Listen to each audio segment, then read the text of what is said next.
What's up, everybody? Welcome to Mr. Zero to Infinity for episode 46. In this episode, I'll be going over how to find the best stocks in 2020.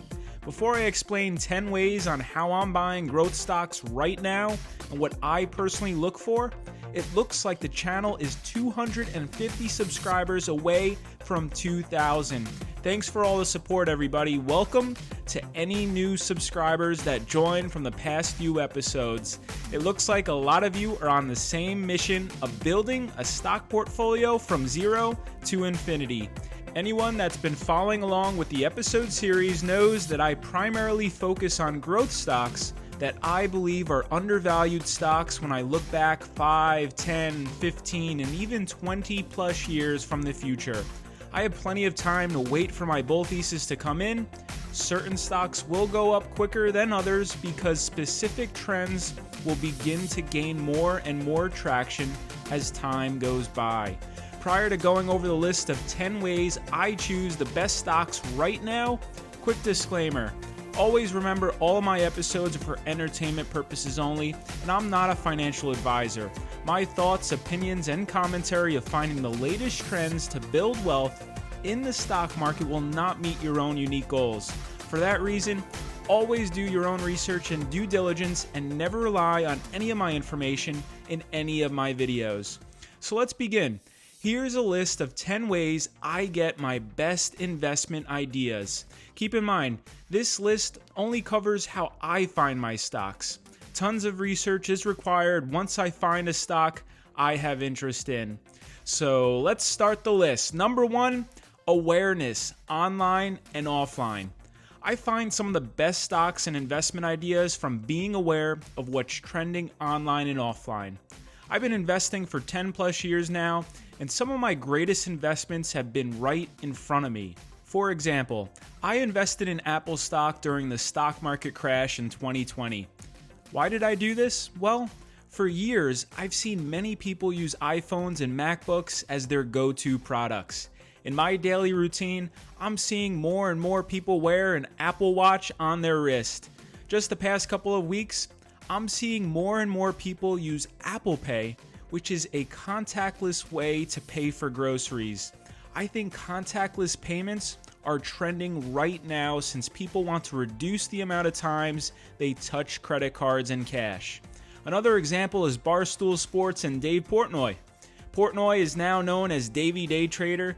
His name has been all over news headlines because he's been calling out Warren Buffett and his recent stock market performance. While Warren Buffett sold his airline stocks, Davey Day Trader was buying these stocks. Love them or hate them, I know the Barstool Sports brand is trending during a time when a lot of new day traders are entering the stock market since there's no barrier to entry when it comes to investing in the stock market for beginners. Sports gamblers have resorted to day trading stocks. These are the types of trends that I like to stay on top of. If you stay on top of trends online and offline, then click that like button. I wonder how many use this type of investing strategy when finding top growth stocks for 2020. On to number 2, newsletters. As a long-term investor, I'm always looking for the next best stock that is undervalued right now. I receive daily, weekly, and monthly emailed newsletters from quite a few websites and analysts. 2 that come to mind are Stocktwits Daily Rip and Robinhood Snacks. To stay on top of new trends, I like reviewing new stock ideas and news of what's going on in the present as each day and weeks go by. One of the best ways to make money on an undervalued stock is finding it before a lot of investors jump in. If you spot a long-term trend, sometimes you could be a little late to start investing and still enjoy the long-term returns that come in the future. If it's a short-term trend, then a shorter time horizon might be needed to hit my performance goal. On to number 3, IPO and merger list. I'm always tracking the latest IPO and merger list of stocks that are hitting the stock market in 2020. VTIQ stock, which is now NKLA stock, Nikola, was a trending name. DraftKings was another merger stock. Warner Music Group, WMG stock, just hit the market. Zoom Info Technologies, ZI stock was zooming. I find that a lot of new stocks that hit the market are undervalued stocks because a lot of investors aren't familiar with the management team and business model. Tech stocks are my bread and butter because I know a lot more than investors that are much older and don't know how to value the long-term benefits of certain technologies. If you've been following my stock portfolio, you know that I have a long-term bull thesis on Fiverr stock, which IPO'd last year. Sometimes the best stocks to look for are stocks that are private and then decide to go public and hit the stock market. Chick-fil-A is a company that comes to mind. If I ever saw a company like that hit the public markets, I'd have interest because I'm a big fan of the business model. You never know when a company will IPO next, so I'm always monitoring the list of upcoming IPOs and mergers. So let's get to number 4, podcasts and interviews. Listening to podcasts and interviews is a very underrated investing strategy to find the best stocks in 2020. It could be another investor or stock analyst talking about trends they are seeing, or even CEOs discussing their company on Jim Cramer's Mad Money show. I don't just listen to the information being said, but I also get insight on different personalities and management styles. In regards to listening to a CEO, I get to make my own opinion of the CEO's character. Is he too scripted when it comes to answering questions, or does he really know the ins and outs of the business model? Does the CEO sound like he or she is on a mission to grow the company long term? Or is the CEO just there to get a paycheck with no vision? Is the CEO a tech person or just a salesperson? These types of questions can only be answered by listening to longer interviews and podcasts rather than quick 2 to 5 minute clips. We're moving along here. Number 5, social media. When I say social media, I get some of my greatest investment ideas by watching and reviewing content on YouTube, Instagram, Stocktwits, Reddit forums, Twitter, TikTok, and the list goes on. What brands are people wearing? What video game is considered the best right now? Where are people eating? Chipotle? Are people ordering food? If so, what app are they using? What's the in toy?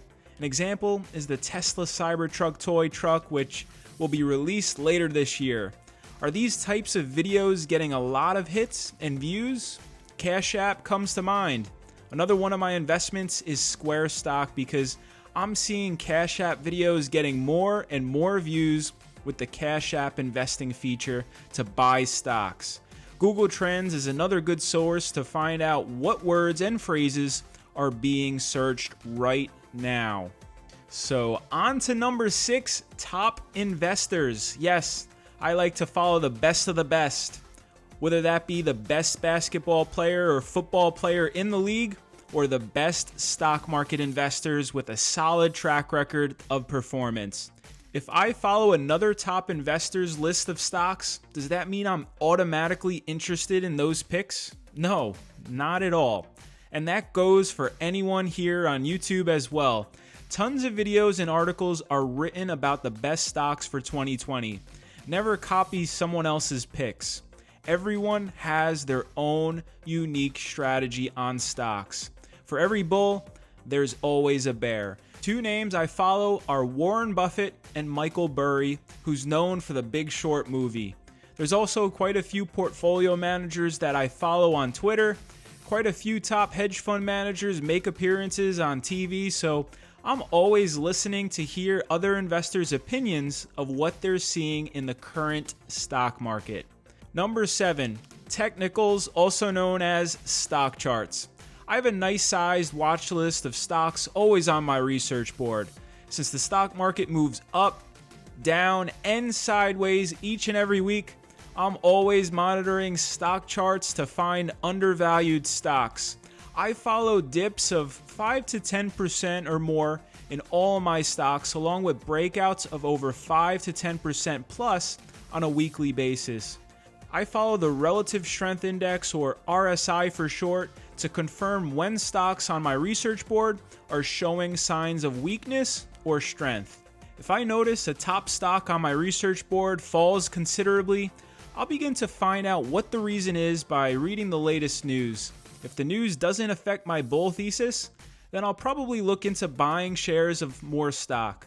All right, we're winding down here. Number 8, articles and books. I like to read tons of articles and books because there's always something new to learn. Keep in mind, many articles written by people online have their strong opinions and motives, but sometimes there's a stock I haven't heard of or thought about.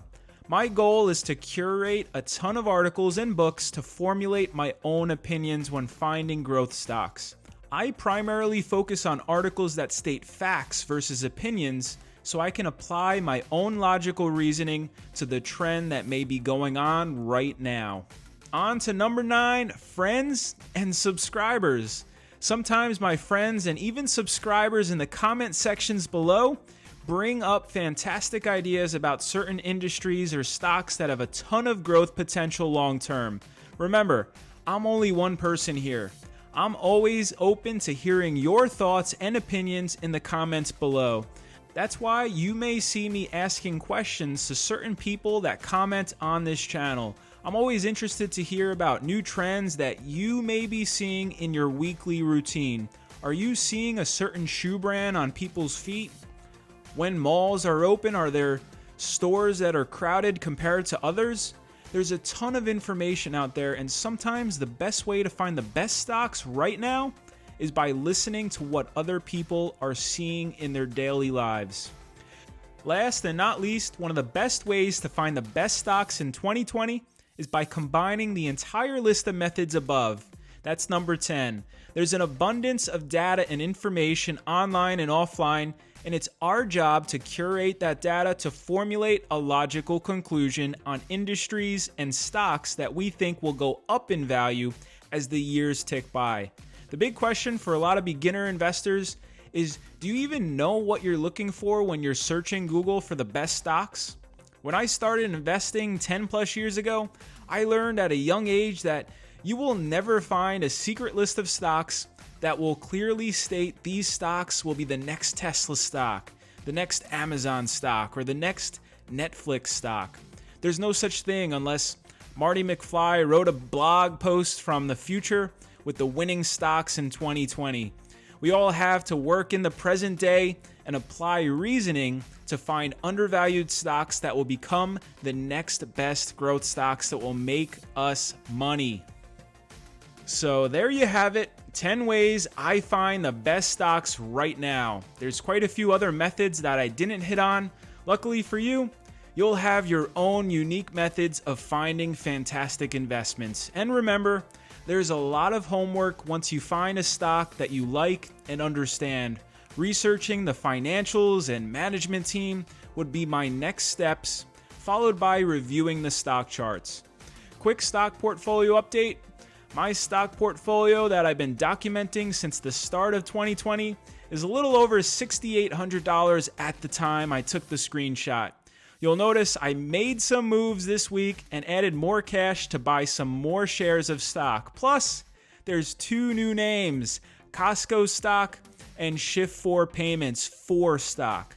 I mentioned Costco stock as a dividend stock in my last episode, and 4 stock recently IPO'd as a brand new stock to hit the stock market.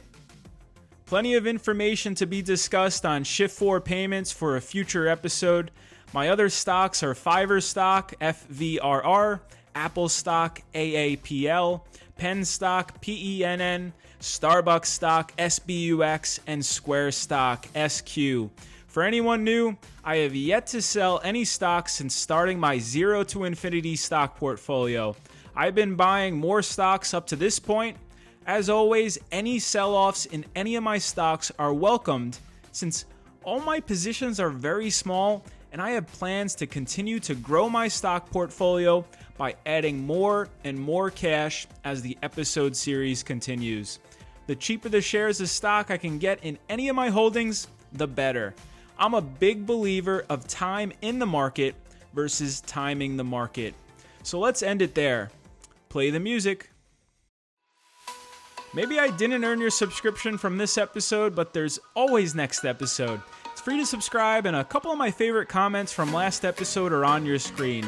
Feel free to watch my earlier episodes. For anyone new, all my episodes are meant to be watched in order since the stock market is always changing and there are always new trends to be found as the weeks tick forward. Instagram is Mr. Zero to Infinity. Thanks again for watching. Let's keep building from zero to infinity. You got this. As always, this episode is not intended as investment advice. Always do your own research prior to making any investments and do your own fact checking. Read the disclaimer on your screen fully. Remember, all opinions in this episode are mine and mine alone. I'm not a financial advisor, and this video is for entertainment purposes only. Never rely on any of my information when making investment decisions. Peace.